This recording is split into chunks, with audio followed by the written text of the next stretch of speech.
తెలంగాణ అవతరణ దినోత్సవం సందర్భంగా హనుమకొండ జిల్లాలో నిర్వహించిన కార్యక్రమంలో మంత్రి కొండా సురేఖ తన ప్రసంగంలో తడబడ్డారు. గణతంత్ర దినోత్సవ శుభాకాంక్షలు అంటూ ప్రసంగం ముగించారు.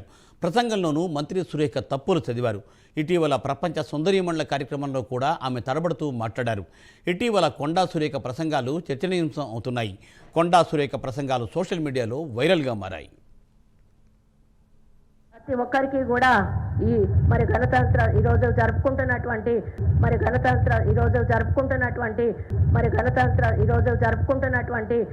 కార్యక్రమంలో మీరు అందరూ పాల్గొన్నందుకు పేరు పేరున ధన్యవాదాలు అర్పించుకుంటూ సెలవు తీసుకుంటా ఉన్నాను. జై హింద్. అయినా ముఖ్యమంత్రి వర్యులు శ్రీ యనమల రేవంత్ రెడ్డి గారికి జిల్లా సర్వతోముఖాభివృద్ధికి నిర్మాణాత్మక సహకారం సూచనలు అందిస్తున్న ప్రతి ఒక్కరికి కూడా ఈ గణతంత్ర ఈరోజు జరుపుకుంటున్నటువంటి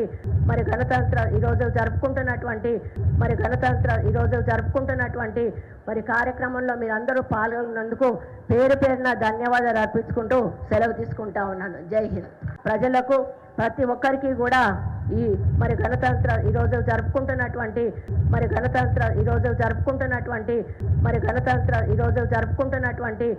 కార్యక్రమంలో మీరు అందరూ పాల్గొన్నందుకు పేరు పేరున ధన్యవాదాలు అర్పించుకుంటూ సెలవు తీసుకుంటా ఉన్నాను. జై హింద్.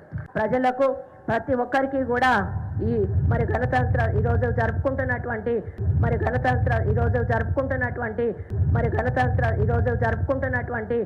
కార్యక్రమంలో మీరు అందరూ